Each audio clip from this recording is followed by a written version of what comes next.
How's everybody out there doing? This is Duane Fletcher, uh, Fletcher Community Media, Issues Online Magazine.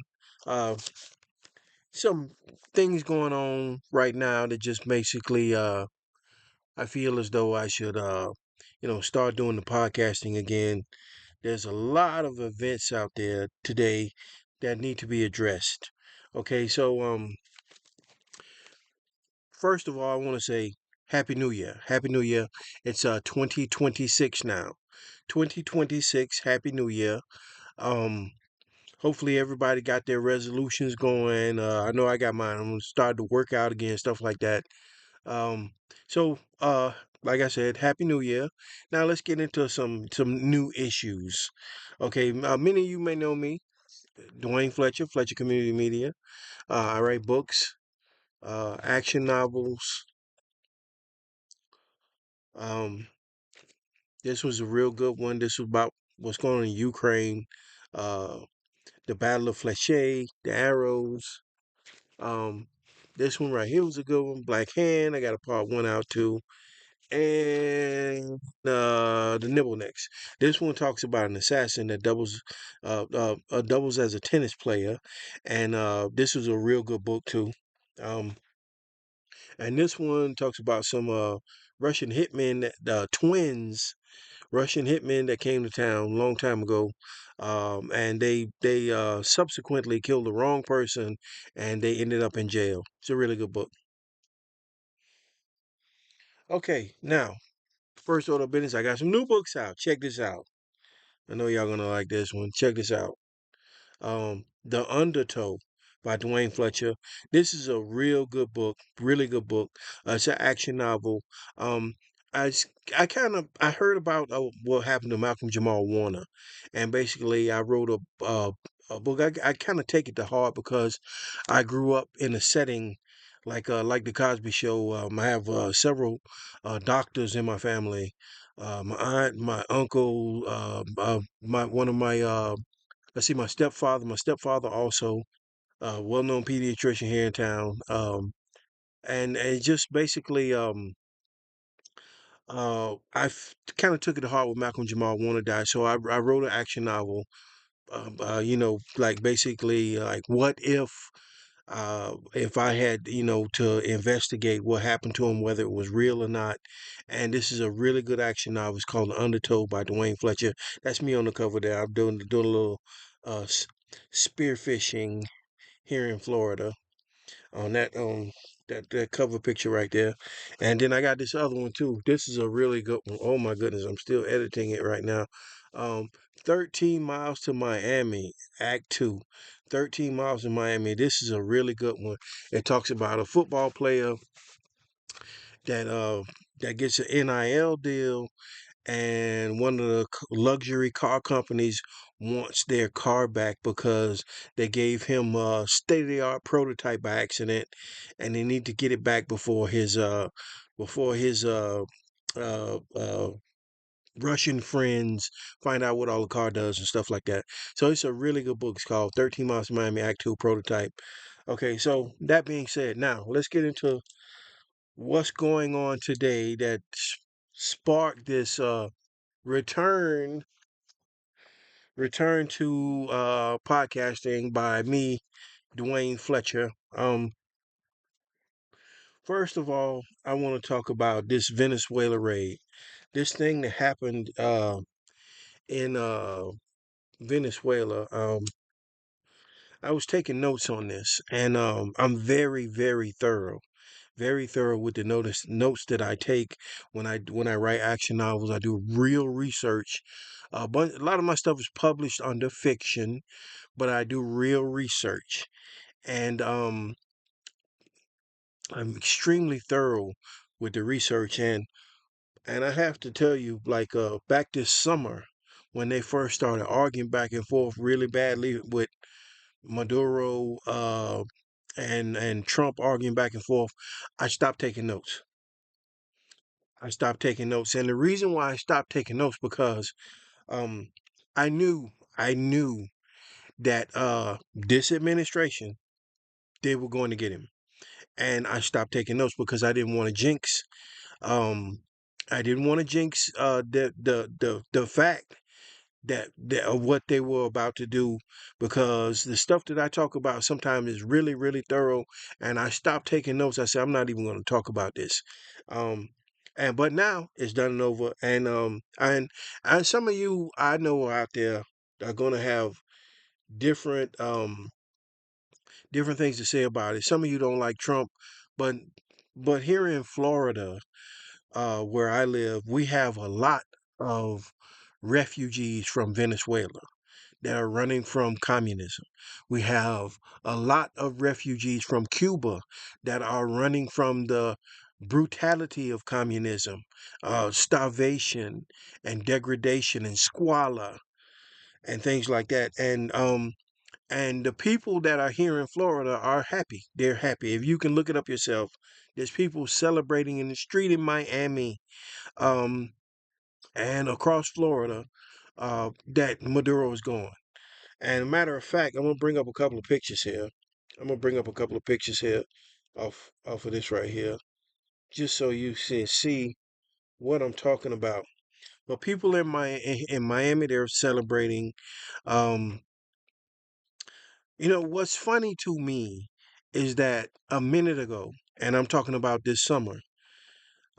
Back this summer, um, Maduro, he was not happy. He was not happy with having the oil in Venezuela. He wanted the oil next door to him too.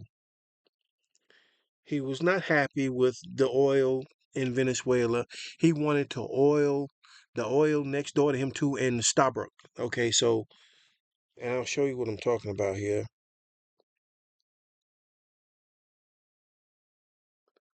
Let's see, Starbucks oil field off the coast of Guyana. Okay. Starbucks oil field refers to the Stabroek block. Okay, so this called the Stabroek block, and it's right off the coast of Guyana and right off the coast of Guyana and next door right off the coast of Guyana, next door to Venezuela. So Maduro was making comments that he wanted this oil field too. And right then, that's when I stopped taking notes. Okay? Because this turns out to you're not just arguing with an oil company that you can bully. At this point, you're arguing with like it's like a NATO issue, like a NATO type issue. And I stopped taking notes because I said, well, Venezuela's not that big that they can bump with NATO. And I knew they were going to get him, so I stopped taking notes. Like I said, I didn't want to write in one of my books or broadcast that this thing was definitely going. But I stopped taking notes, and the thing is that basically, um, it's not just Venezuela versus Chevron or Venezuela versus Exxon, Venezuela versus CCOC. There's Chinese oil companies down there. There's American oil companies down there. There's a bunch of different oil companies down there. There's French oil companies. I think Chevron is French, but it's French American. Put it that way. But the thing is that these different oil companies, they once he got greedy once he got greedy and starts making comments that he wanted this other oil field off the coast of Guyana, which is right next door to Venezuela, that's when I knew. I said, well, they're going to get him. So the thing is that I want to show you here what I'm talking about.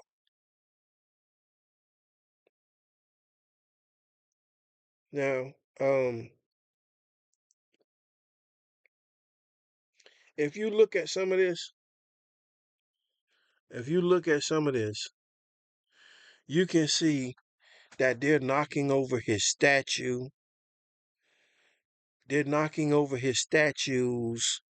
Now that's in Venezuela. They're knocking over his statues. They knock his statue down, and Not only that, but they drag it through the street. And then, of course, in Miami, they're celebrating in Miami. Let's see. Let's go back to this other one. They're celebrating in Miami also. They're dragging his they're dragging his statue through the streets of Venezuela after they knocked it down. And let's see. Hold on. Let's look up some other stuff here. Let's see. Venezuelans in Miami celebrate Maduro capture.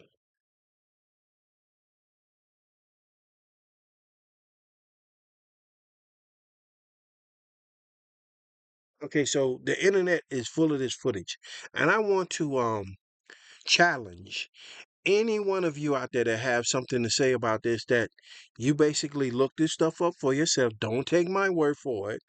I live in Florida, and I know what sentiment is basically in the air here. Um, the sentiment in the air here is that the communists are very brutal people. Now, let's talk about that. Let's talk about that. Okay. Now Maduro had 32 bodyguards that were killed. And his 32 bodyguards were apparently policemen from Cuba. Okay, so they say they're saying that Maduro had 32 bodyguards that were killed. So, basically, if you ever seen like a Chuck Norris movie or something, that's what happened. They went in, they got rid of his bodyguards, then they called the helicopter to come pick him up, and he was gone. And it happened so quick that more than likely they thought it was firecrackers or something going on. Pop, pop, pop, pop, pop, pop, pop. New Year's had just passed. Everybody's drunk, high, whatever, and they probably thought it was firecrackers at 2 o'clock in the morning. But it wasn't firecrackers. It was the United States Delta Force going in. Apparently, this was a joint operation because uh, up here in America, all of the politicians are basically lawyers. There's people with law degrees. You have to learn legal writing, and herewith and henceforth and thus forth and all that kind of stuff. You have to learn legal writing. So most of our politicians are lawyers. And matter of fact, the governor here is a lawyer too. He's a JAG, military lawyer. But the thing is that basically they wanted to cover their ass. So this is listed not as a coup d'etat. It's not listed as a takeover. It's listed as a DEA drug operation. So Delta Force and the FBI apparently, you know, put out these warrants for Miss Dora's capture, arrest, and they executed perfectly. And they really showed off. They really, really showed off. I want to show you this. I mean, they really, really showed off. They really showed up. Watch this right here. I'm gonna show you this right here, but look at this. I don't know if you can see that first part. I don't know if you can see that first part, but basically, this is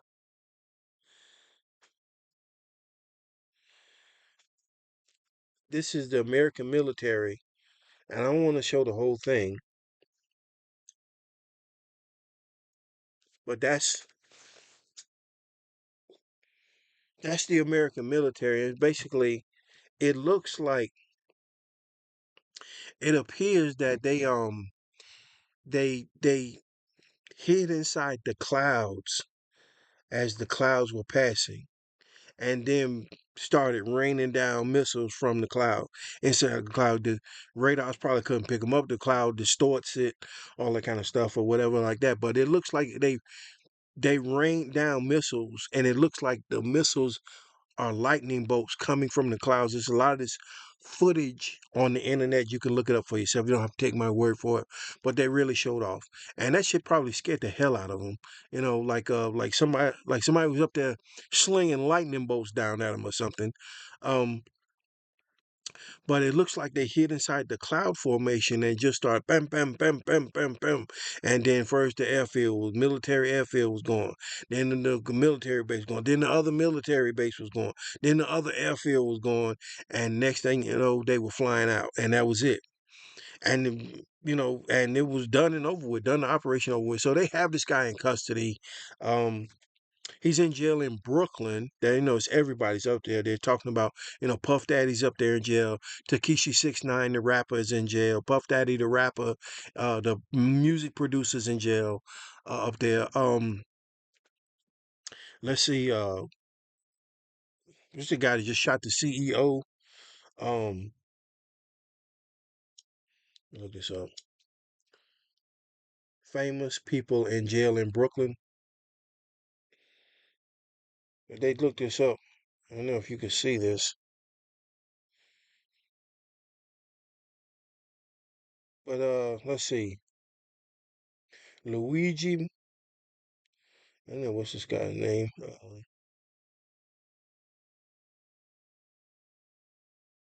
It's a lot of people been in this jail. You'll be surprised. Um,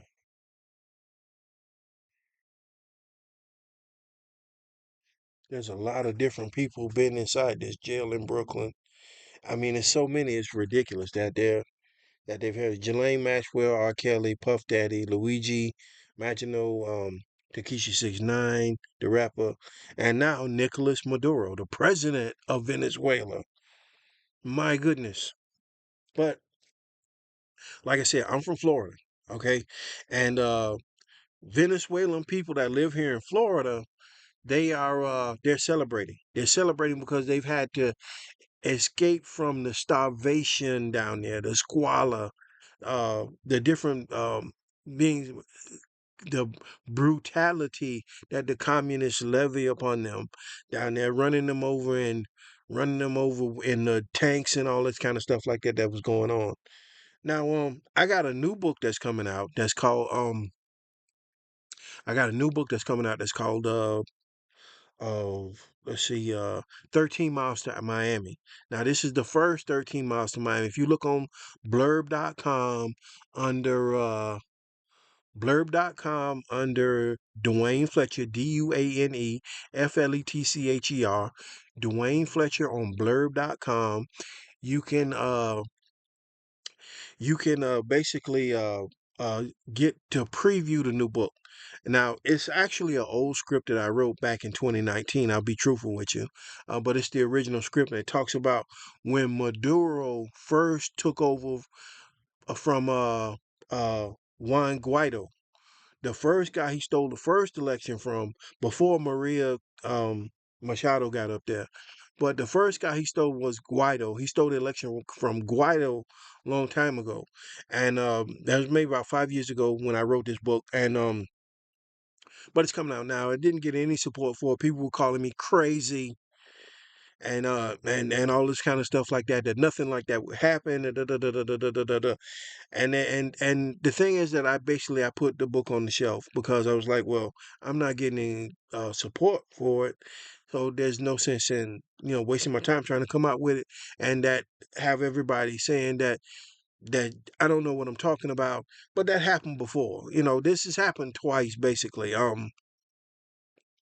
Nothing bad has happened yet, but I know one time before when I wrote a book about when I wrote this book about the thing that was going on with the solar panel people, that they tried to call me crazy about that. And then 5 years later, the FBI, boom, had to go back and kick the door in at the warehouse that they had the solar panel stuff at because the guy was like he was stealing money from his investors or something like that. And but anyway, um, I just like I said, I just wanted to basically talk about a little bit of this. But this is now they're saying that the United States has started seizing some of the submarines. They've they've they've started to seize some of these submarines. I mean, excuse me, they started to seize some of these oil tankers off the coast of off the coast of Venezuela. They're seizing the oil tankers off the coast of Venezuela. Now, this is a shadow fleet. And most recently, let me pull this up right quick. I have it in my notes. Most recently, um, let's see. Most recently, the Sophia and the Bella were seized by American and British forces. Now, the Bella, she changed her flags to Russian flags right in front of the American and British strike team that boarded it, which means that that's what this is. That's the shadow fleet. That's what that means. They change their flags constantly. You don't know where they're from. So, but the Bella, they recently seized the Sophia and the Bella. Now, the Bella, she changed her flags to Russian flags right in front of them. And not only that, but a submarine popped up. They say a Russian submarine popped up and just basically dared the American guys and the British guys to board the boat. They boarded it anyway. Like, screw you. It's too late now. And so they boarded it and they seized the boat. Now, apparently, one of the Russians here,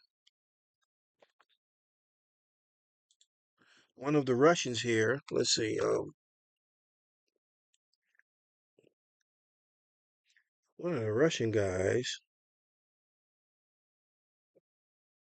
Alexei Zervalev. Alexei Zervalev, he's vowing to get revenge for the Russians. Okay, and he says that he wants Putin to start sinking American boats. So he's apparently he's looking for like a soft target. If you wanted to smoke, you would have did it right. Right then. While there was British people there, British boats there. There was there was um there was American boats there, and they boarded the Bella and took it over, seized control of it. But if he wanted to fight, um the Russian submarine could have put up a fight right then, but they didn't do anything. But this guy, he's saying that he wants Russia to start sinking American boats, because so that's what he's going to look for now. He's looking for some soft targets. I would imagine because of what he said, and I'll quote you what he said. Let me see. He says that uh, he says that America is known to protect their waters as far out to a couple of thousand kilometers away from their shore. So that's what he's looking for, somebody to attack way, way out past like Bermuda or the Bikini Islands in the Pacific, or somebody out in past Bermuda.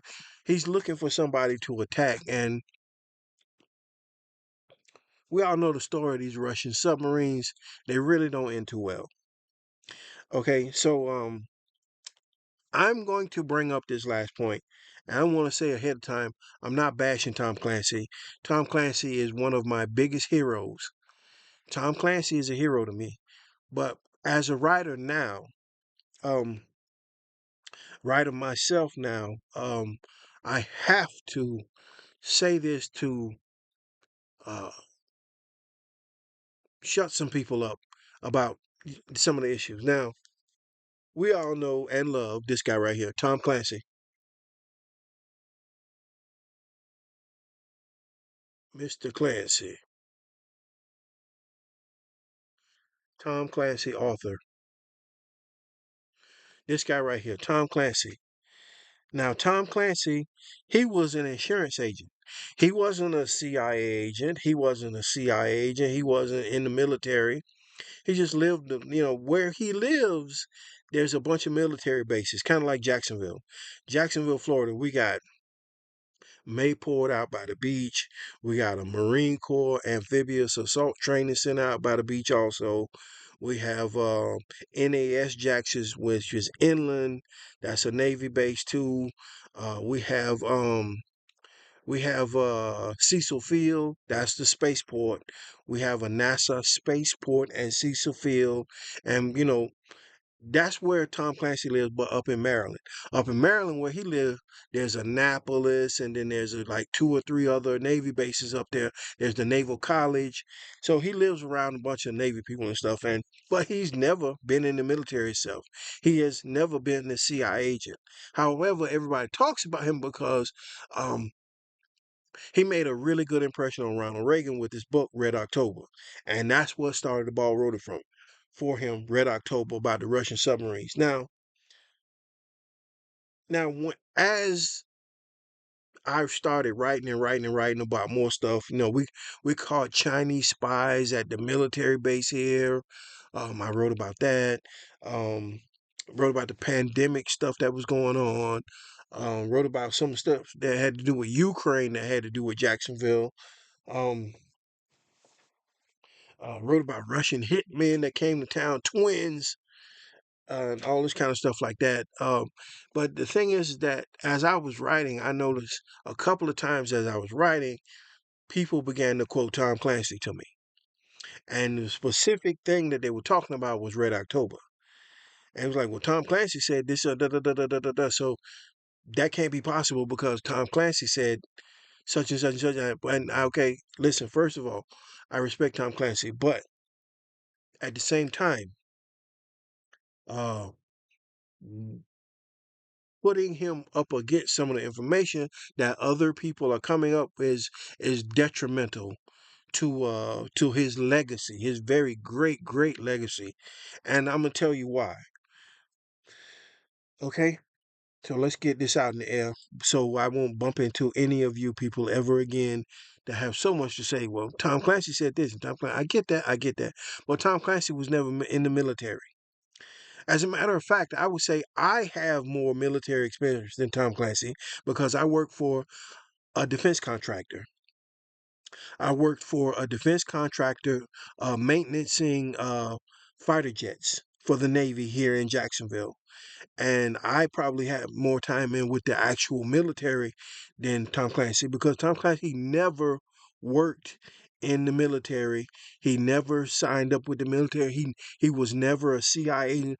But everyone thinks that because that damn book he wrote was so good and they loved it and they ate it up.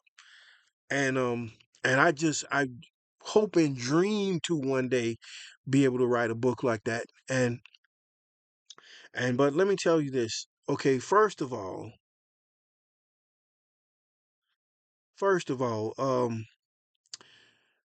I'm gonna point out a few differences. Okay, so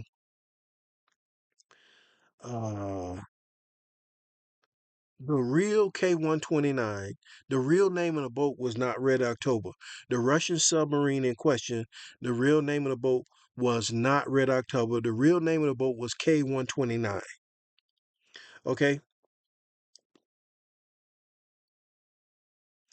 Number two, the K-129 was not state of the art. As a matter of fact, it was slated for retirement. It was old. It was an old Russian Navy submarine. It was slated for retirement. Number three, the Russian submarine commander wife was not dead. Now, in the book that Tom Clancy wrote, Jack Ryan, his character, Jack Ryan, everybody has a character that they write for. Uh, the Tom Clancy Jack Ryan character trusted that this guy was going to defect because it was the anniversary of his wife dying in Russia. And he trusted that this guy just wanted to defect because he was sad because his wife died. Okay. Now, in reality, no, his wife was not dead. In real life, the name of the boat was K-129. Look it up for yourself. As a matter of fact, she had like a nervous breakdown, but this was after he didn't come back to Russia.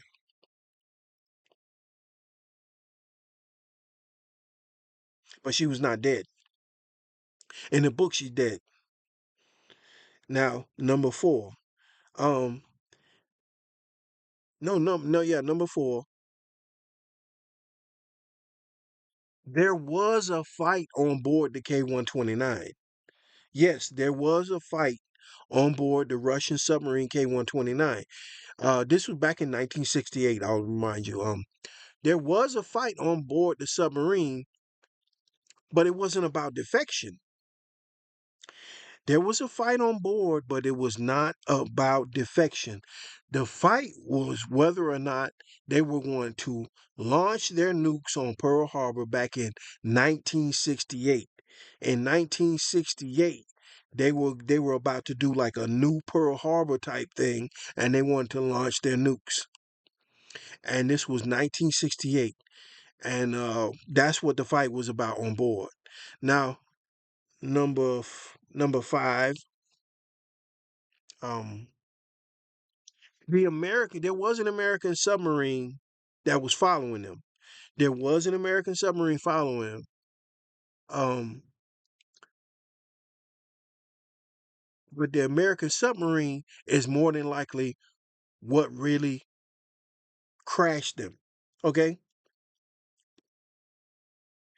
let's see, number six. Okay, so the American submarine came back to port in Pearl Harbor, and he had this big, huge gash on the top of the submarine. There's this big what they call the conning tower.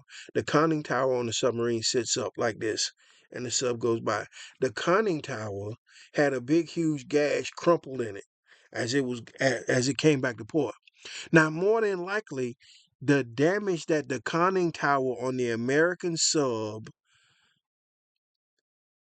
was what sank this Russian Red October or K-129 or whatever you want to call it. Okay, so he did what was called a crazy item. That's when the Russian sub slams on brake, and then they got to scramble around trying not to crash into you. And normally this is just a thing where they just see each other. They just see each other and know that each other are there. Hey, how you doing? And but the American sub, it looks like that the American submarine crashed into the back of the Russian sub, which would have destroyed the propeller on the Russian submarine, causing them to sink to a crush depth and kill them. And that's where they were found, on the bottom of the ocean.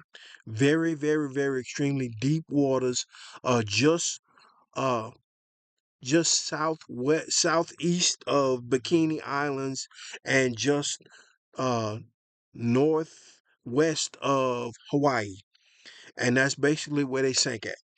And I wouldn't be surprised if he tried to sink an American boat around that area, because he went the Russians. We put them through the ringer about this damn sub. Now that's true too. That's what's true. We put them to the ringer about them. But hey, if you're in our waters doing missile tests, huh? You're in our waters and you're doing missile tests. What's that all about? You deserve to be sank. It just happened by accident that they smashed his rudder up. They crashed into the back of him and smashed his rudder and his propeller up, and then the Russian submarine sank to a crush depth and boom, imploded. And that's probably what really happened. But I just want to put that out there because I want to say that I bump into some people that because they want to pick on me for whatever reason, because I'm black, or pick on me because I'm an amateur writer, or I'm a new writer. But they like, and Tom Clancy said such and such and such. Tom Clancy, there's a lot of stuff in Red October that's not true. Okay, first of all. So let's get that out of the way so you'll stop throwing that in my face. Please stop throwing that in my face when I, begin to talk about some of these things or write about them. Okay, so, but the point that I'm trying to make is that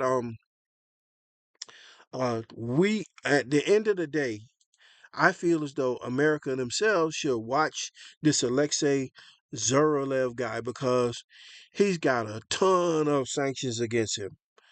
Alexei Zerlev, in 2023, the Swiss SECO sanctioned him and hit him with some embargoes. Uh, in 2023, also French national asset freezing system. They freeze some of his assets apparently. Um, 2025, UK company's House disqualified directors. His status is disqualified as a director of anything coming out of Russia because apparently they feel as though he's Nimrod. Okay, so UK FCDO sanctions list. He's on their list. New Zealand hit him with some sanctions for war sanctions for his involvement in the Ukraine war.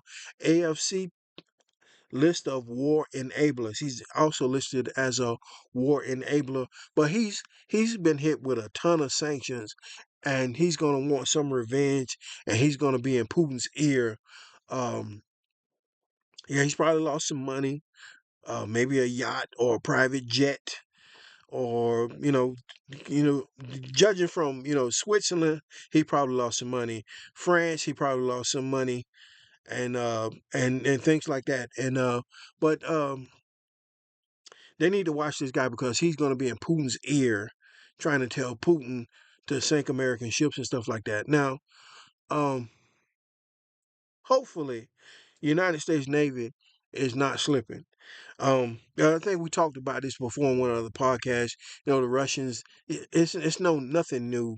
What they're doing. Their equipment is old and outdated, and their tactics are also old and outdated. As far as I'm concerned, as a conspiracy theorist, or war buff. Um, I feel as though their equipment is outdated, and it's their own fault because their kleptocracy allows them to steal money from their own military and put it in their pocket and stuff like that. And but he hides under the Chinese fishing fleet. They hide the submarines under the Chinese fishing fleet, and they zoom back and forth and stuff like that. And then this is what I believe is going on now. There's basically they're using seismic anomalies which they're creating.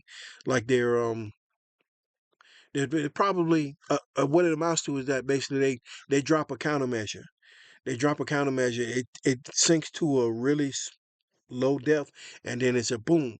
But to other Navy ships, it sounds like a earthquake or something like that. But it's really them moving around. They're moving their boats around, and but it looks like seismic anomaly and stuff like that. But more than likely, that's what it's some just they come up with different little tricks to move around at different times. And first, it was when I started paying attention, it looked like they were hiding under it appeared. I'm not saying that's what's happening. I'm just saying it appeared that's what they were doing. They were hiding under the Chinese fishing fleet.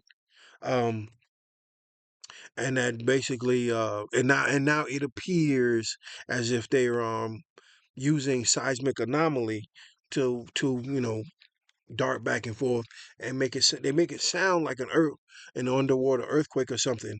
But more than likely that's them detonating stuff and then moving around and stuff so they can fool the other ships that are out there. And he just pops up next to you like a vampire or something. Oh my God, what the hell? Where did you come from? That's what he's been doing.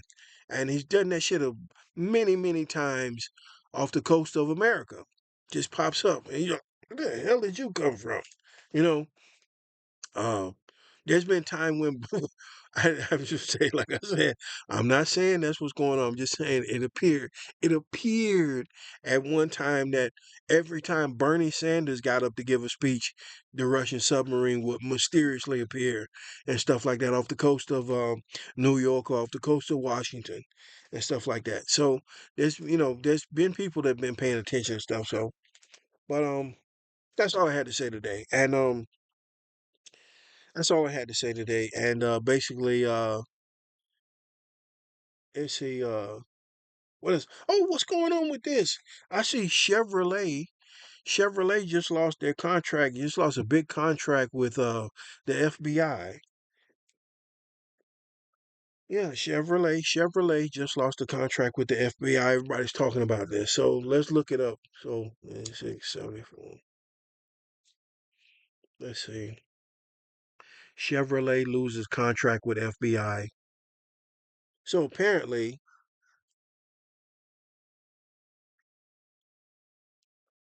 uh,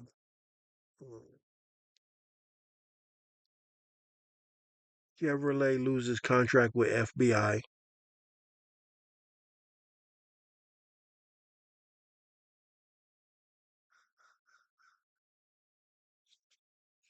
Okay, so it's a Suburban. So the FBI here in America, they use the Chevy Suburban. That's their car. They like using it. They love them. Whatever, whatever. But now they switch to BMW. Now, before you freak out, this is the X5, and I got into an argument about this online too. Um, the X5 basically is a BMW station wagon that's the same price as the Chevy Suburban. Okay, Chevy Suburban starts at just over 60,000. Okay, BMW X5 starts just under 60. Excuse me, just under 70,000. So it's about the same price. On the average, it's about $65,000. $65,000 for the BMW X5, $65,000 for the Chevy Suburban. Okay, that's the base price stripped down with nothing in it. Okay, so uh, the price is about the same. You don't believe me? Look it up. And don't look up the BMW M5. Don't look up the i500. Don't look up the BMW X43279. Look up the BMW X5. Stop playing with the issue like it's just gonna cost so much money and stuff like that. Because I know Chevy is mad as hell, and probably the Chevy enthusiasts are probably riding around with their bottom lip stuck out right now because they lost the contract with the feds. But you know, it is what it is. Now here in Jacksonville,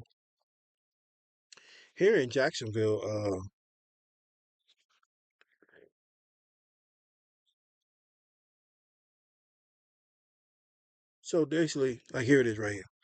That's what he was driving in the Chevy Suburban. It starts around $65,000, and so does. Let's see if they got a picture of the Beamer. BMW X5. BMW X5 also starts around 65,000. Now, he's traveling lighter, faster car. He's opting for a lighter and faster car.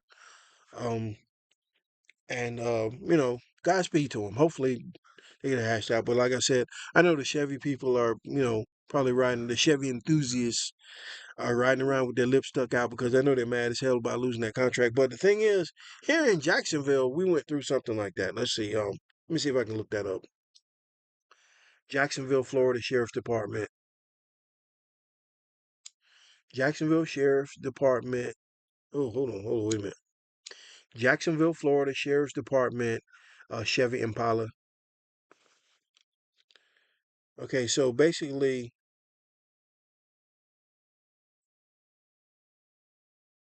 this is what the police were driving. That's what the police were driving right there. They were driving that.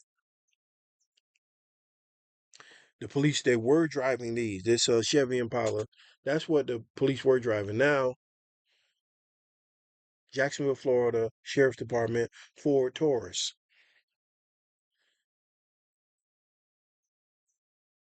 and they switched to this right here, which is the Ford Taurus.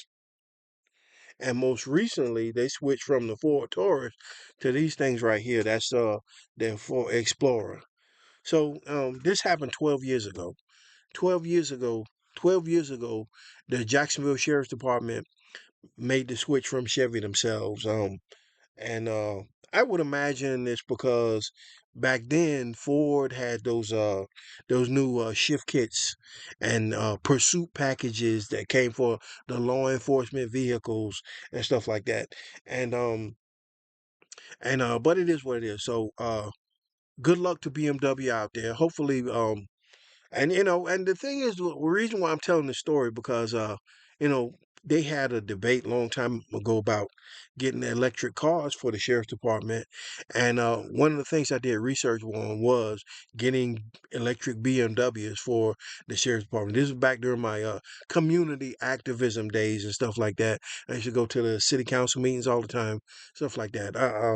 And but I looked into this one time before, and BMW they make a pretty good car, electric and the regular cars with the V8s. And they matter of fact, they got a new V8 coming out right now. 2026 is a new BMW V8 coming out, and the engine's supposed to be so good that even Mercedes has started talking about purchasing some of them for some of their different models, cars, stuff like that. So more like it's probably going to use in a G wagon. That's a big engine. Probably going to use it in like one of the G Wagons or something like that. But anyway, guys, that's all I had to say. If you get a chance to check me out, blurb.com, Duane Fletcher, Fletcher Community Media, the Nibbleniks. Oh, excuse me. The Battle of Flechet. The Nibbleniks talks about the Russian twins that came to town and killed the wrong guy and got arrested. This is a really good book. Um, Battle of Flechet. This talks about some stuff that goes on that went on in Ukraine that has some stuff to do with Jacksonville, Florida. Also, we got a sister city tie with one of the Russian cities and Murmansk. Matter of fact, I think that's the boat that they seized. They seized one of the Russian oil tankers from Murmansk. So hopefully the gremlins won't come out here in Jacksonville. But if they do, I'll write about it. Black Hand. This is a series of books right here too. Black Hand about the tennis player that doubled as an assassin for the KGB. And all this stuff's coming out in fiction. Um, but if you get a chance to pick it up, blurb.com under author name Duane Fletcher. And if you get a chance to check out my new stuff, uh, The Undertow by Duane Fletcher, talks about some a person, a well-known actor excuse me, a well-known rapper that drowns in Costa Rica, and then basically is a friend of mine, so I have to go down there to check it out and stuff like that. Um, the Undertow by Duane Fletcher. Let's see.